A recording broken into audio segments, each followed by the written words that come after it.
अस्सलाम वालेकुम students. Third year कैसे हो? थर्ड ईयर आवाज आ रही है?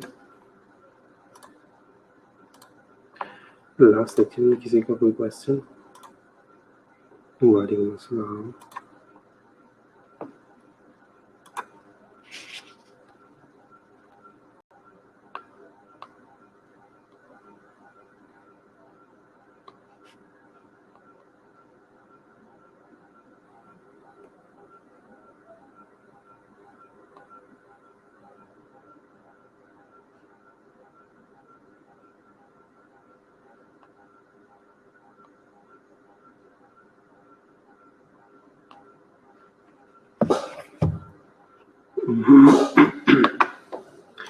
लास्ट लेक्चर में किसी का कोई क्वेश्चन?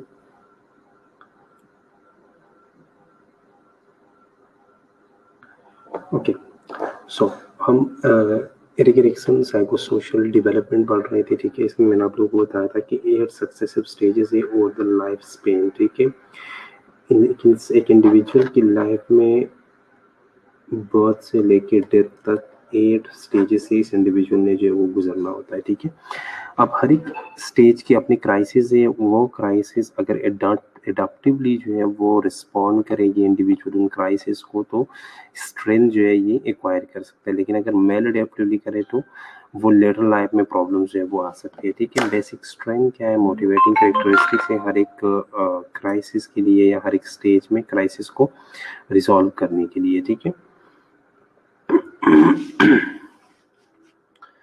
सो 8 स्टेजेस है। फर्स्ट स्टेज जो है वो basic trust versus mistrust, autonomy versus shame and doubt. ठीक है, the third one is initiative versus guilt, fourth one is industry versus inferiority, the fifth one is identity versus role confusion, and the sixth one is intimacy in versus isolation. The next one is generativity versus stagnation, and the last one is ego integrity versus despair. ये कल हमने last lecture में हमने जो ये discuss किया था, ये भी डिस्कस किया था कि फर्स्ट जो 4 स्टेजेस है, 1 to 4 स्टेजेस जो है ये लार्जली डिटरमिन बाय अदर। ठीक है, इस पे ज़्यादा जो इम्पैक्ट है, ज़्यादा जो असर है वो किसका है, वो पेरेंट्स का है, वो टीचर्स का है। ठीक है, उनसे डिटरमिन है। ठीक है, लेकिन जो 5 to 8 जो लास्ट 4 स्टेजेस है, individual has more control over the environment. वो अपनी एनवायरनमेंट को खुद ही कंट्रोल कर सकते हैं, उसका इन कंट्रोल जो है वो बन चुका होता है इस एज तक। ठीक है, individual responsibility for crisis resolution in each stage. ठीक है, इंडिविजुअल जो है वो क्राइसिस को खुद रिजॉल्व करता है ईच स्टेज पे। ठीक है, 5 to 8 जो स्टेजेस है। अब एक एक स्टेज हमने पढ़ना है। ठीक है, ये फर्स्ट स्टेज हमने थोड़ा सा डिस्कस किया था कि अप्रॉक्सीमेट एज जो इसका है बर्थ से लेके 18 मंथ एज जो कि इन्फेंसी का एज है। ठीक है, सेम अगर आप लोग देख लो तो फ्रूट की जो थ्योरी है उसमें भी जो फर्स्ट स्टेज है वो कहाँ से कहाँ तक है, वो बर्थ से लेके 18 मंथ्स तक है। ठीक है, चीज़ें ऑलमोस्ट सेम ही है। ठीक है, लेकिन इसमें जो साइकोलॉजिकल क्राइसिस है वो क्या है, वो ट्रस्ट वर्सेस मिसट्रस्ट है। इस स्टेज में नर्सिंग मदर के ऊपर या नर्सिंग ऑब्जेक्ट के ऊपर या मैटरनल पर्सन के ऊपर इंडिविजुअल का या जो बेबी है उसका या जो इन्फेंट है उसका या तो ट्रस्ट क्रिएट होगा, जनरेट होगा, या जो है वो मिसट्रस्ट की तरफ जाएगा। ठीक है, इस एज में ये इंडिविजुअल जो है ये टोटली डिपेंडेंट है दूसरों के ऊपर, टोटली डिपेंडेंट है दूसरों के ऊपर। उसका टोटल डिपेंडेंसी जो है वो किसके ऊपर है, वो नर्सिंग मदर के ऊपर है, नर्सिंग ऑब्जेक्ट के ऊपर है। ठीक है, मदर जरूरी नहीं है, नर्सिंग ऑब्जेक्ट के ऊपर है, जो बंदा उसे नर्चर कर रहा है, जो बंदा उसे केयर कर रहा है। और care giver need child develop trust. ठीक है, और केयर गिवर का काम क्या है, नर्सिंग ऑब्जेक्ट का काम क्या है कि चाइल्ड जो है उसके ऊपर ट्रस्ट जो है वो डेवलप कर सके। अगर care giver doesn't meet need, तो अगर केयर गिवर ने उनकी नीड्स जो है वो पूरी नहीं की है, ठीक है, उन बच्चे को जो है उनकी नीड के हिसाब से जो है उन्हें केयर नहीं दिया गया, तो चाइल्ड विल डेवलप मिसट्रस्ट। ठीक है, और ये चाइल्ड जो है ये मिसट्रस्ट की तरफ जाएगा। ठीक है, इसका जो बेसिक स्ट्रेंथ है ना इस एज का या इस स्टेज का, वो क्या है, वो होप है। क्या है, एरिक्सन की थ्योरी के हर स्टेज का एक क्राइसिस है। उस क्राइसिस के लिए बेसिक स्ट्रेंथ चाहिए आपको, रिजॉल्व करने के लिए। तो इसका जो बेसिक स्ट्रेंथ है वो क्या है, वो होप है, ठीक है। बिलीव और Dzire will be satisfied in feeling of confidence, ठीक है। बच्चे को क्या होता है, बच्चा अगर रो रहा है तो उसे पता है कि अगर मैं रोऊंगा तो मुझे ये चीज़ मिल जानी है, ठीक है। अगर मेरी भूख है तो खत्म हो जाएगी, मेरी प्यास है तो खत्म हो जाएगी, तो वो क्या, एक होप है उसके पास, ठीक है। सो उनका बिलीव होता है कि बिलीव और डिज़ायर विल बी सेटिस्फाई, उन्हें पता होता है कि उन्हें ये बिलीव होता है, वो ये होप करते हैं कि हमारी नीड्स जो है वो सेटिस्फाई हो जाएंगे और हमारे अंदर जो है वो कॉन्फिडेंस जो है वो डेवलप हो जाएगा। अब इम्प्लीकेशंस क्या है, पेरेंट्स को चाहिए कि वो ट्रस्टिंग रिलेशनशिप उनके चाइल्ड्स के साथ या उनके चिल्ड्रन के साथ जो है वो डेवलप कर सके, ठीक है। Satisfying the need, developing trust, ठीक है। और ये ट्रस्ट डेवलप कैसे होगा, ये ट्रस्ट डेवलप ऐसे होगा कि उनकी जितनी नीड्स है वो सेटिस्फाई हो जाए, वो फुलफिल हो जाए टाइम पे, ठीक है। अगर वो टाइम पे फुलफिल नहीं होगा, टाइम पे उनकी उनकी चीज़ें उस ज़रूरत के मुताबिक चीज़ें नहीं मिली, तो ये बच्चा जो है वो एंग्शियस होगा, वो एंगर की तरफ जाएगा और ये सारी चीज़ें जो है ये मिसट्रस्ट की तरफ जो है वो लीड करेंगी, ठीक है। फर्स्ट स्टेज में किसी को कोई क्वेश्चन हो तो पूछो।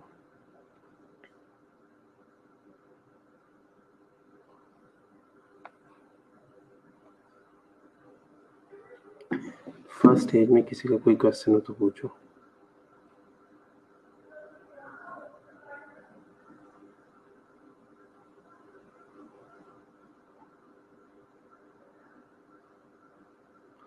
ओके, चलो नेक्स्ट स्टेज क्या है, autonomy versus shame and doubt. अब इस स्टेज का जो एज पीरियड है वो क्या है, वो 18 मंथ से लेके 3 इयर्स तक है, जो कि सेम फ्रूट की सेकंड स्टेज के हिसाब से, ठीक है।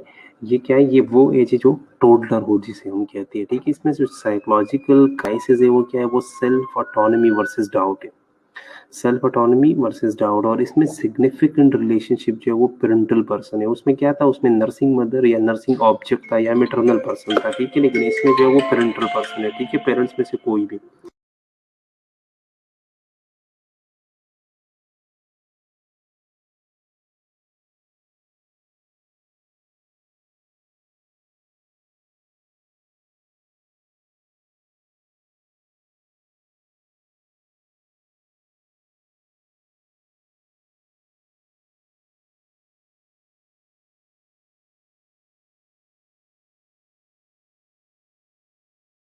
ओके, अब दोनों के अंदर आप लोग डिफरेंस देखो, ठीक है। सबसे पहला डिफरेंस क्या है, एज डिफरेंस, ठीक है। एक स्टेज कंप्लीट हुआ, दूसरा स्टेज स्टार्ट हुआ, 0 to 18 मैंने 18 to 3 इयर्स, ठीक है। जो नेक्स्ट डिफरेंस है वो क्या है, वो क्राइसिस का है, ठीक है। उधर क्राइसिस क्या थे, ऑटोनॉमी वर्सेस, इधर क्राइसिस क्या है, autonomy versus shame and doubt, और उधर क्राइसिस क्या थी, ट्रस्ट वर्सेस मिसट्रस्ट, ठीक है। अब नेक्स्ट जो है वो सिग्निफिकेंट रिलेशनशिप है कि ये इंडिविजुअल इस एज में किस ऑब्जेक्ट के ऊपर जो है वो डिपेंडेंट है, उसमें जो है वो मैटरनल पर्सन के ऊपर, और इधर जो है वो पेरेंटल पर्सन के ऊपर, पेरेंट्स में से कोई भी, ठीक है। Children try to do things independently, इस एज में 18 से 3 साल की उम्र में बच्चे जो है वो ये कोशिश करते हैं कि वो चीज़ें खुद कर ले, अपनी कपड़े खुद बदले, ठीक है, वो नहाए खुद, ठीक है, वो जिद करना शुरू कर देते हैं। ग्रोइंग मोबिलिटी, ठीक है, इस एज में ग्रोइंग मोबिलिटी जो वक्त, ये जो ग्रोथ है बहुत स्पीडीली होता है, ठीक है। लैंग्वेज एक्विजिशन, इस एज के अंदर जो है वो बच्चे बोलना सीख लेते हैं, 18 मंथ से लेके 3 इयर्स की एज में लैंग्वेज एक्विजिशन जो है वो स्टार्ट हो जाता है, ठीक है। ईगो, स्ट्रेंथ, विल, इस एज के अंदर ईगो जो है वो डेवलप हो जाता है, वो स्ट्रेंथन हो जाता है, उनमें विल आ जाता है, ठीक है। वो जिद करना शुरू कर देते कि काम मैंने खुद करने हैं। Determination to exercise freedom of choice in face of society demand, कहते सोसाइटी जो मुझसे डिमांड कर रही है ना वो चीज़ें मैं खुद कर लूँ, उसमें मुझे फ्रीडम हासिल हो, चीज़ें मैं एक्सरसाइज कर लूँ, चीज़ें मैं प्रैक्टिस कर लूँ, ठीक है। If the freedom and exploration are encourage toddler develop autonomy, ठीक है। अगर आप उनकी फ्रीडम को, उनकी एक्सरसाइजेस को, उनकी प्रैक्टिसेस को अगर आप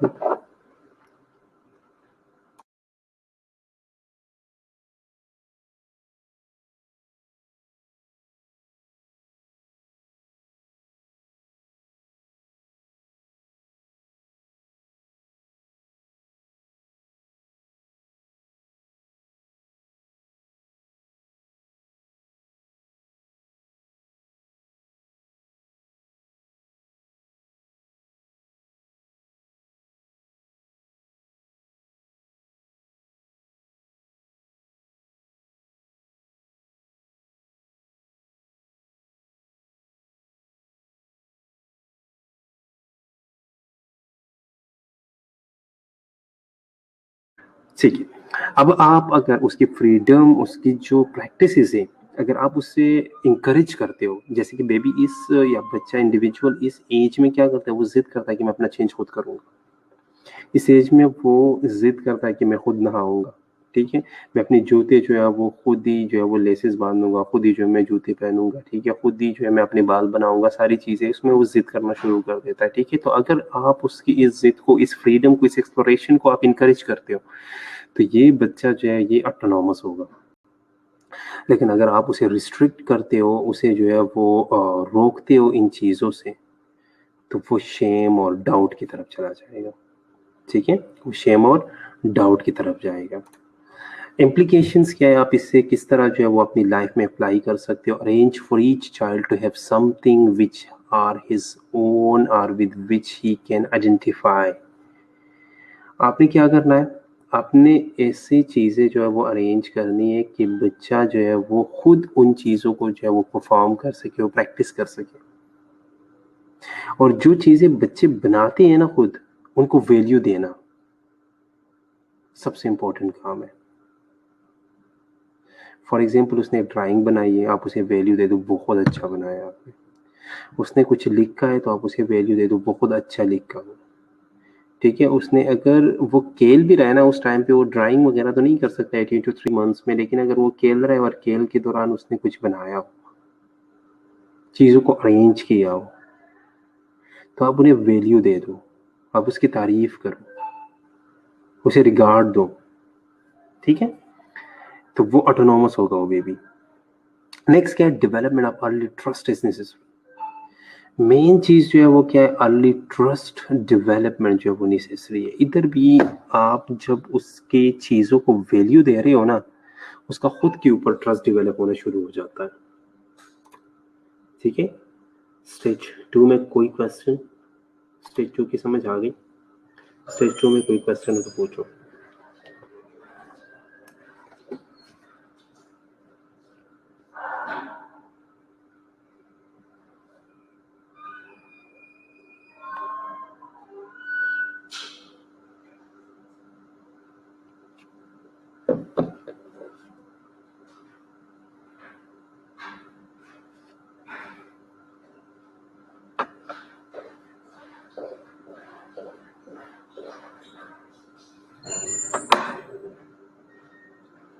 स्टेज 2 में कोई क्वेश्चन हो तो पूछो।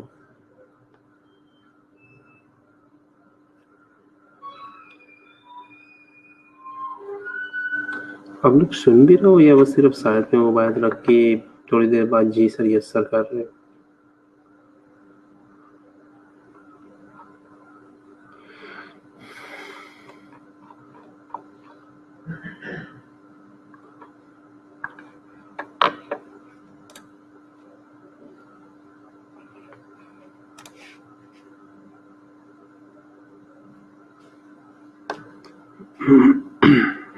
ओके,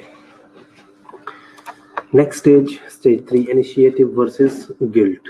अब ये स्टेज 3 to 6 ईयर का स्टेज है, ठीक है, जो कि फ्रूट की थर्ड स्टेज के साथ एज मैचिंग में है।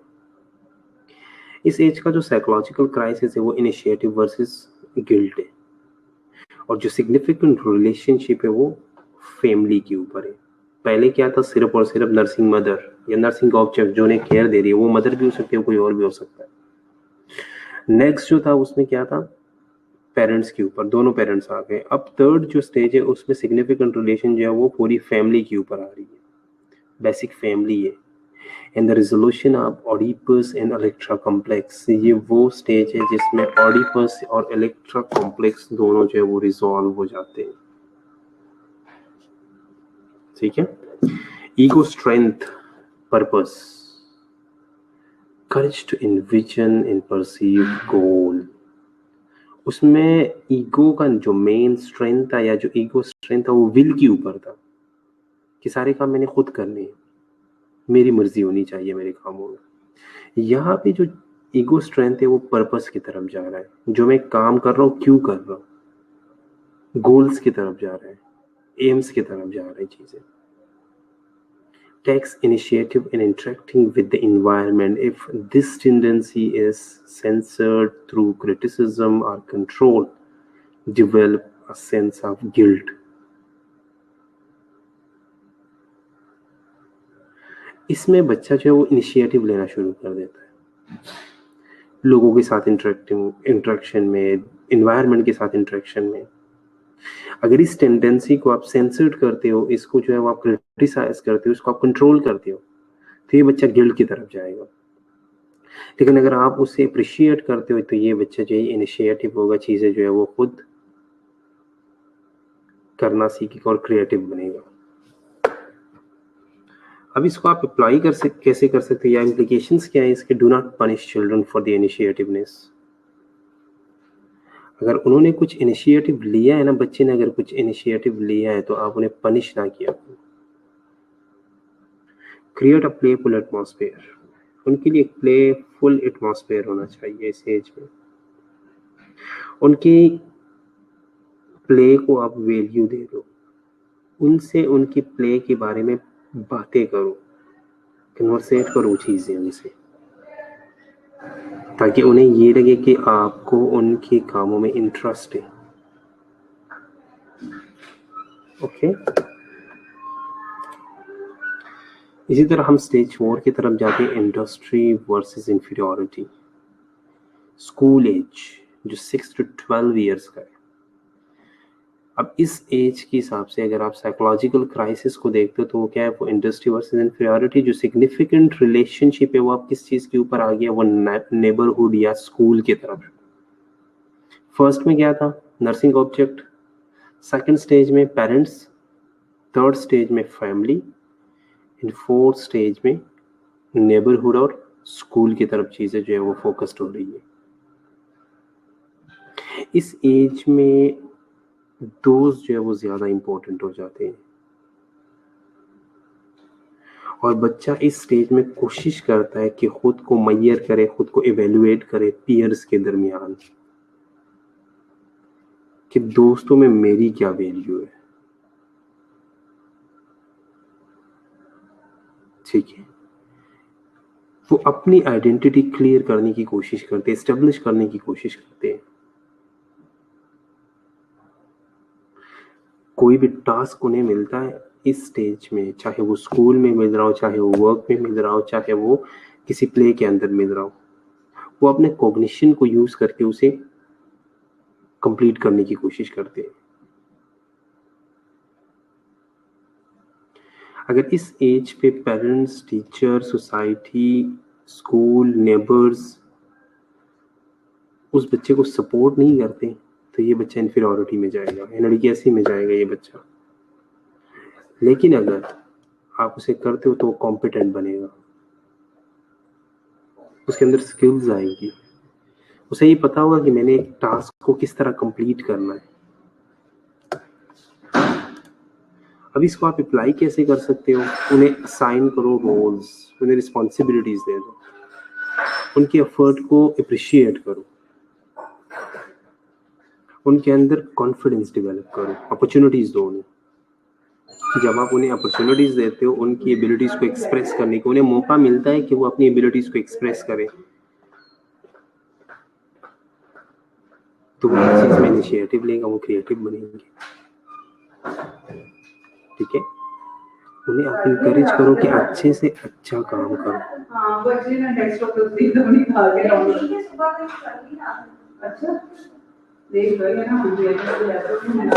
कौन अपने आप को इवेल्युएट करते हैं? जी जी बिल्कुल, बच्चे अपने आप को इवेल्युएट करते हैं। फॉर एग्जाम्पल, जैसे बच्चों को आपने देखा होगा इस एज के अंदर बच्चे क्या करते हैं, अगर वो क्रिकेट भी खेलते हैं ना तो हर बच्चा ये कहता है नहीं मैंने कैप्टन बनना है, या मैं इतना अच्छा हूँ। खुद को इवेल्युएट करते हैं, हाँ मेरे दोस्त मेरी भाई कुछ नहीं करते, मुझसे पूछते हैं।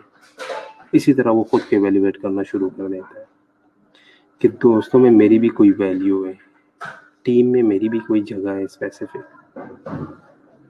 ठीक है, सो उनको प्रेस करो, कि उन्हें इनकरेज करो कि चीज़ें जो है वो फिनिश करें। ठीक है, and strengthen the school environment, और स्कूल इन्वायरमेंट जो है वो स्ट्रेंथन होना चाहिए। वो आप स्ट्रेंथन करोगे तो बच्चे जो है वो स्ट्रॉन्ग हो, ये इनिशिएटिव हो गया। ये वो 4 स्टेजेस हैं जिसके ऊपर इंडिविजुअल का इतना कंट्रोल नहीं है, आउटसाइड कंट्रोल जो है वो ज़्यादा है। पेरेंट्स का कंट्रोल ज़्यादा है, फैमिली का कंट्रोल ज़्यादा है, इन्वायरमेंट का, नेबर्स का कंट्रोल ज़्यादा है, स्कूल का कंट्रोल ज़्यादा है, टीचर्स का कंट्रोल ज़्यादा है। सो मीन की कंट्रोल जो है वो आउटसाइड से है। अब आगे जो 4 स्टेजेस है 5 से लेके 8 तक, 5 to 8 जो स्टेजेस है उस पे चाइल्ड का या इंडिविजुअल का, चाइल्ड तो हम नहीं कह सकते, इंडिविजुअली कहेंगे क्योंकि 20-20 ईयर्स के बाद ही है वो, तो उस एज के ऊपर जो है वो या उस स्टेजेस के ऊपर उनका अपना कंट्रोल जो है वो ज़्यादा होता है। जैसे आइडेंटिटी वर्सेस रोल कन्फ्यूजन है। अप्रॉक्सीमेट जो एज है इसका क्या है, 12 to 18 ईयर्स, एडोलेसेंस है ये। साइकोलॉजिकल क्राइसिस इस एज के हिसाब से आइडेंटिटी वर्सेस रोल कन्फ्यूजन, और जो सिग्निफिकेंट रिलेशनशिप है वो पीयर ग्रुप है, वो मॉडल्स ऑफ रिलेशनशिप्स है या मॉडल्स ऑफ लीडरशिप्स है। इसमें एक बच्चा जो है वो सेल्फ आइडेंटिटी क्लियर करता है, अपने यूनिक ट्रेड्स के बारे में जानता है कि मैं क्या कर सकता हूँ, मेरे अंदर क्या काबिलियत है, और प्यूबर्टी स्टार्ट हो जाती है। ठीक है, या तो एक बच्चा प्यूबर्टी स्टार्ट होकर अपनी आइडेंटिटी की तरफ जाएगा या उसे रोल कन्फ्यूजन की तरफ जाएगा, और अपने रोल में कन्फ्यूज रहेगा। फिर जो को स्ट्रेंथ है वो क्या है, वो फिडेलिटी और लॉयल्टी है, फिडेलिटी और लॉयल्टी है। Failure to discover self identity result in identity crisis and role confusion. अगर वो बच्चा, वो इंडिविजुअल इस एज के अंदर सेल्फ आइडेंटिटी डिस्कवर नहीं कर पाया तो वो आइडेंटिटी क्राइसिस में जाएगा, वो रोल कन्फ्यूजन में जाएगा। उसे ये पता नहीं होगा मेरा रोल एज अ मेल मेरा क्या रोल है, या एज अ फीमेल मेरा क्या रोल है, एज अ स्टूडेंट मेरा क्या रोल है, एज अ ब्रदर मेरा क्या रोल है, वो रोल कन्फ्यूजन में जाएगा। और रोल कन्फ्यूजन में यहाँ पे जो मेन रोल दो मोस्ट इम्पोर्टेंट है वो ये क्या है, वो जेंडर स्पेसिफिक रोल्स है। जेंडर स्पेसिफिक रोल के बारे में वो कंफ्यूज होगा, उसे ये नहीं पता होगा कि एज अ मेल मैंने कैसे ड्रेसिंग करनी है, एज अ मेल मैंने किसी से बात कैसे करनी है, एज अ मेल मैंने किसी को किस तरह जो है वो अप्रोच करना है।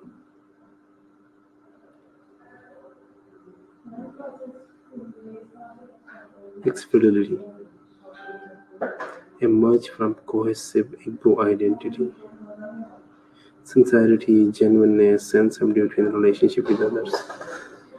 Fidelity क्या है, वफादारी है, सच बोलना है,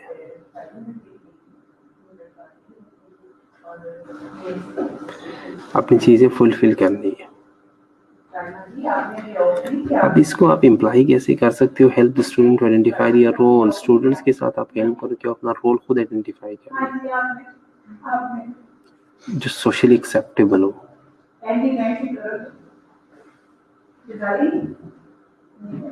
उनको पॉजिटिव रोल की तरफ रीइंफोर्स करो।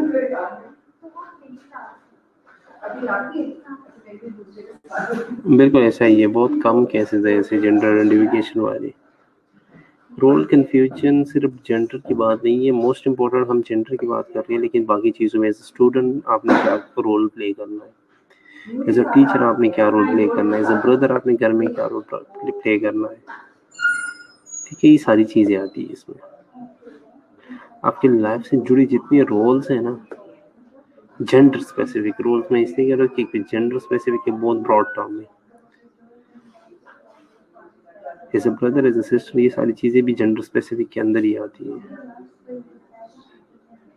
ठीक है, तो जेंडर स्पेसिफिक एक बहुत बड़ा टर्म है। मैडम मेरा ओल्ड के साथ नहीं है, मेरा ओल्ड के साथ है। अच्छा ओके, फिर मैं आउट ऑफ जाऊं, चेंज हो गया हुआ है ना। अच्छा मैं वही कह रही हूं, आपको तो चल गया कि मैं आ गई। हाँ ना, और उन्हें prevent them from unlimited imagination. जो ख्याली दुनिया है ना, उससे उन्हें प्रिवेंट करना शुरू कर दो, उससे उन्हें मना करना शुरू कर दो, उन्हें ड्यूटीज और रिस्पॉन्सिबिलिटीज जो है वो असाइन कर दो। ठीक है, जब आप उन्हें ड्यूटीज और रिस्पॉन्सिबिलिटीज असाइन करते हो ना, वो खुद को आइडेंटिफाई करने की कोशिश करेंगे। यहाँ तक कोई क्वेश्चन?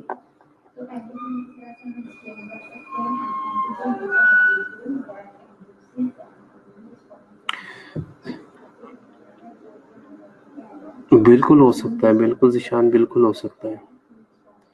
मेंटल इशू भी हो सकता है, उसका एनवायरनमेंट भी हो सकता है, उसके ऊपर कंट्रोल और बाकी सारी चीजें भी हो सकती है, उसका पीयर ग्रुप भी हो सकता है। ठीक है, जो लोग कहते हैं ना कि खरबूजे को देख के रंग पकड़ता है, चीजें सही है। जिसके साथ आप रहते हो ना, आपकी सारी चीजें जो है वो एक जैसी हो जाती है।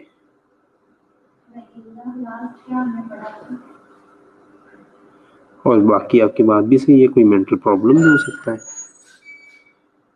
या रोल कंफ्यूजन से भी मेंटल प्रॉब्लम हो सकता है। पॉसिबल ये भी है कि role confusion leads to mental problem. ठीक है, और कोई क्वेश्चन?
और कोई क्वेश्चन तो पूछो।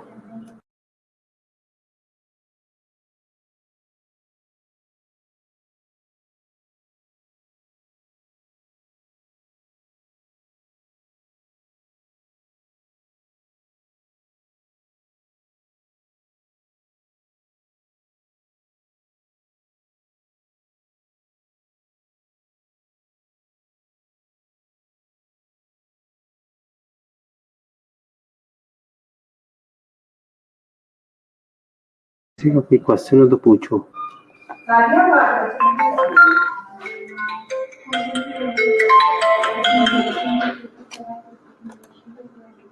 चलो।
स्टेज 6 पढ़ ले।